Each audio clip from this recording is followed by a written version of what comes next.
Zhang Yi lies awake analyzing the coming conflict, his mind coldly dissecting every variable. He trusts no one, viewing the alliance with the snow worship cult and the feint by Qingpu base as mutual exploitation destined for betrayal. Even if both turn against him alongside Yangsheng and Xiaoyu, he is confident in his shelter's geography, 2 mountains at his back, a narrow frontal arc, and his own power, amplified by the absorbed energy of 4 superhumans at Xishan base. His defense now dwarfs his offense, making him a near immovable object on home terrain.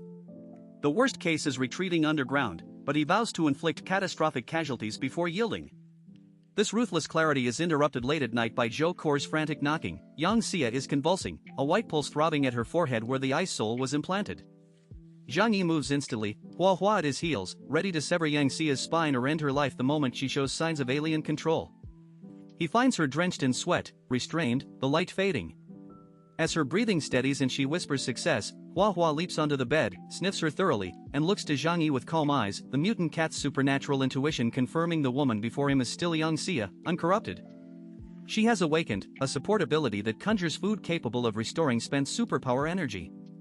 It is not a combat gift, but Zhang Yi recognizes its strategic value for the coming siege. Sustained firepower depends on recovered stamina. He leaves Zhou Kor to monitor the still-drugged woman, his thoughts turning to the remaining Ice Soul crystal. The Great Decree's records were correct. The crystal's effect scales with the host's potential. Yang Xia's limited sealing produced a support ability, much like Li Jian. He seals the second crystal back into his alternate dimension storage, refusing to risk Zhou Kor or Lu Karen until Yang Xia proves stable. Dawn brings a new maneuver. Zhang Yi calls Xing Tian, his old classmate now ruling Qingpu base, and dictates a change of venue. The trade will occur in Xujia town, Lujiang district, his territory. He has no intention of honoring the 2:30 p.m. deadline, suspecting an ambush if the time and place are fixed. Xing Tian, aware Zhang Yi commands few direct subordinates and lacks a sanctuary's backing, agrees arrogantly, planning to reassess upon arrival at the town 100 kilometers from his steel plant. The board is set, every piece moves with hidden intent. Xing Tian and his contingent from Qingpu base rolled into Xujia town at midday, their arrival marked by the clatter of dog sleds rather than engines, a testament to the steel mill's fuel poverty. The workers' massive, cold-hardy dogs pulled the sleds, and at the forefront loomed an enormous silver-gray mutant hound named Lele, carrying a humming little girl, Zhou Lingling, Xing Tian's adopted goddaughter. Xing Tian himself stood in the biting wind wearing only gray-blue work clothes, a stolen Patek Philippe tucked into his sleeve, his stocky frame radiating the forged iron physique of decades in the mill. His men quickly reported surviving townspeople, and with leering smiles asked permission to claim the women. Xing Tian deferred to Zhang Yi's territory with a smirk, confident his personal intervention would settle the matter. Zhang Yi soon crested the rise on a snowmobile, flanked by Uncle Yu, Fatty Su, and the demon cat Hua Hua. The atmosphere snapped taut as the 2 former classmates, separated by nearly 10 years, sized each other up. Zhang Yi's composure had hardened into something cold and ruthless, the killing intent seeped from his bones after the slaughter at Xishan base, putting every Qingpu worker on edge. Xing Tian, for all his bluster and boasts about his rise from insignificance, dared not underestimate the man. Zhang Yi, recalling intelligence from West Mountain Base, noted Xing Tian's apparent physical enhancement ability and a suspected group buff effect that amplified those around him. The mutant beasts broke the standoff first. Hua Hua and Lele locked eyes, hackles raised, dangerous whimpers cracking the silence until Zhou Lingling soothed her mount with a gentle pat.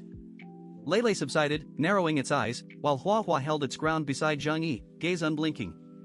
Xing Tian then erupted in laughter, hailing his old classmate with performative warmth, marveling at their reunion in a frozen world. Zhang Yi returned the banter, feigning admiration for Xing Tian's dominion over Tianhai, and Xing Tian preened, sighing theatrically about his improbable ascent, a boast disguised as humility that Zhang Yi recognized instantly as the craving of a man who had spent decades feeling small. Neither leader trusted the other. The feint attack agreement and the promised 20 tons of food were merely the stage for a deeper game. Zhang Yi had already moved the trade site to his own territory and intended to break the afternoon appointment, using Qingpu's feint to embolden the Yangqing-Xiaoyu coalition while the snow worship cult prepared to stab them in the flank. Xing Tian, aware of Zhang Yi's thin manpower and lack of sanctuary backing, likely harbored his own treachery. Yet in the frozen streets of Xujia town, they played the part of reunited friends, each probing the other's strength, each waiting for the moment the masks would slip and the real battle would begin. In Xujia town, Zhang Yi fulfilled his part of the agreement with Xing Tian, handing over 1/3 of the promised food as a deposit. Xing Tian, who had arrived with enough men and dog sleds to transport the entire shipment, was visibly overjoyed at securing supplies without conflict. Zhang Yi deliberately allowed a flicker of pain to show on his face at the handover, a display that further pleased the Qingpu base leader. As the food was being loaded, Zhang Yi's demeanor shifted. He reminded Xing Tian of an incident from their junior high days, when Zhang Yi, outnumbered in a fight, had targeted the ringleader and knocked out 3 of his teeth. His gaze turned fierce as he pointed a finger at Xing Tian, delivering a stark warning.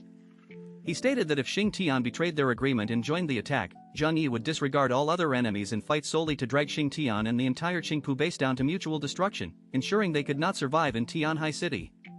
The threat sent a chill down Xing Tian's spine, causing him to swallow hard. He hastily professed his loyalty, claiming he operated on that principle, before hurriedly departing with his men. In his haste and wariness, he even forgot his initial intention to ask for some women from Shujia town to take back with him. After watching the Qingpu contingent leave, Zhang Yi called Uncle Yu and the others to return to the shelter, declaring it was time to prepare for battle. Uncle Yu expressed concern that they might have wasted precious food on an ungrateful ally who could still turn against them, putting them at a disadvantage. Zhang Yi dismissed the worry, revealing the supplies given were all canned goods confiscated from the Shishan base, implying they were of lower value. He expressed confidence that with his and Su Pangzi's abilities, such resources could be replenished.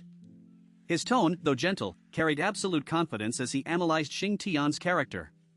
He explained that a person's core nature is difficult to change. Xing Tian, having risen from obscurity to power, was inherently conservative, terrified of losing what he had gained, and lacked offensive ambition. He was skilled at maintaining the status quo but hesitant to start a war. By giving him a taste of easy success, Zhang Yi believed Xing Tian would choose inaction to preserve his gains rather than risk a costly fight. Zhang Yi admitted that, in the same position, he would likely make the same pragmatic choice. However, he concluded by stating they could not completely rule out betrayal and must be prepared for all possibilities. Upon returning to the shelter's living room, the group was met by an incredibly rich and invigorating aroma of food. At the island kitchen, they found Yang Xia, fully recovered, busy cooking. Several women surrounded her, their faces alight with delight from the scent alone. Seeing Zhang Yi, Yang Xia's eyes brightened and she happily announced she had mastered using her superpower and urged him to try her cooking. Zhang Yi, with a gleam in his eye, changed his clothes and approached. He noted that others, including Lu Karen, had already tried the food, with Lu Karen exclaiming it was delicious and possessed a magical power that left one full of energy and enthusiasm. Zhang Yi observed Liang Yu at the table, noting her significantly improved mood and energy, a stark contrast to her previous despondency. When he asked if her food had cured teacher Liang's melancholy, Yang Xia waved her spatula proudly, confirming that her food could invigorate, boost energy, and eliminate negative physical states. Zhang Yi was inwardly shocked by the potency of this support ability. Before tasting it himself, Zhang Yi, exercising caution, pulled Hua Hua over.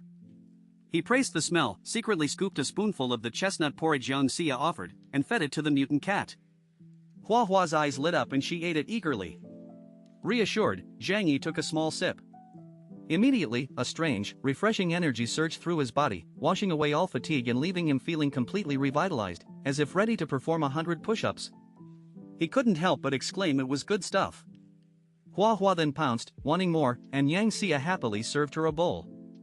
The successful awakening of Yang Xia's support ability, however remarkable, was a boon for the shelter with a major battle looming. Zhou Kor and Lu Karen watched with envy, hoping Zhang Yi would soon use the remaining ice soul crystal on them. Zhang Yi gave them a perfunctory response, intending to observe Yang Xia longer. Yang Xinxin alone remained dismissive, believing her intellect was her greatest asset and that a power like cooking would be a burden. Zhang Yi, now fully assured of the food's safety and value, inquired about the specifics of Yang Xia's ability. She was completely open, detailing her powers to prove her worth. As a newly awakened ability, she could only enchant enough food for about 5 people at a time. The key advantage was its power to quickly restore a person's condition, an effect that worked on both ordinary people and superhumans. Zhang Yi then asked a critical question: could the enchanted food be stored, and would its effectiveness diminish over time? Yang Xia hesitated, admitting she hadn't tested that, but believed freshly made food was most potent. Zhang Yi waved off the concern, issuing an order. He instructed her to start preparing large quantities of enchantable food immediately, prioritizing convenient forms like energy bars. He would handle the storage himself, planning to place the provisions in his alternate dimension space where their potency would not degrade. This would allow him to stockpile a significant supply of what he recognized as a future strategic resource, military rations capable of restoring the energy of superhumans, who were destined to become the mainstream force on the battlefield. Intelligence from the snow worship cult in Xingtian confirms that 4 major factions will unite to assault Zhang Yi's sanctuary at Yunk Manor in 3 days, scheduling the attack for 2 p.m. While the stated goal is vengeance for fallen members, the true purpose is territorial division and elimination of influence, though each faction Yangsheng Base, Xiaoyu Base, Qingpu Base, and the snow worship cult secretly schemes to maximize its own gain. The Yangsheng Base convoy is the most formidable, fielding 15 vehicles including assault and modified armored transports, a force unique in Tianhai City. Inside the third armored vehicle, leader Xiao Honglian wears a crimson combat suit befitting her ability, which grants both physical enhancement through flames and the emission of extreme high-temperature fire, classifying her as a rare dual-type combatant. Her deputy Zhuge Qingting voices unease over a fallen flagpole at departure, but Xiao Honglian scoffs at superstition, declaring victory inevitable. She believes the destruction of Xishan Base resulted from a Jiangnan missile, not Zhang Yi, and considers the shelter's small garrison easy prey. To ensure success, she has recruited Wu Huiran to dismantle the manor's fortifications and relies on the other faction's greed, describing them as bloodthirsty scoundrels who will swarm the prime meat of Zhang Yi's resources to guarantee their commitment in battle. Zhang Yi, having learned the attack time early, mobilizes the shelter before dawn.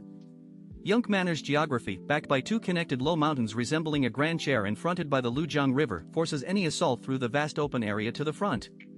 He stations the first defensive line there, Liang Yu, Uncle Yu, Su Pongzi, and the mutant cat Hua Hua. Zhang Yi himself remains inside the shelter, reasoning that his strengths lie in rear support via his dimensional gate and sniping rather than close combat. His orders are obeyed without question, even by the reluctant Su Pongzi. Liang Yu's demeanor has shifted sharply. She grips her tang sword in silence, eyes radiating killing intent fueled by her conviction that Yangsheng Base murdered her students.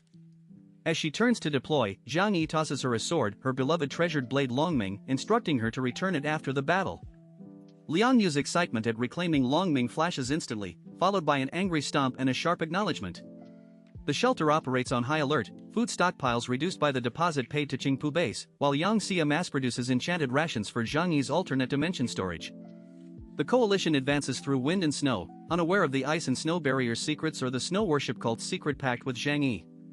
With Qingpu Base's Xingtian analyzed as risk-averse but untrustworthy, and Yangsheng Base's Xiao Honglian overconfident in overwhelming force, the stage is set for a confrontation that will test every layer of Zhang Yi's preparations.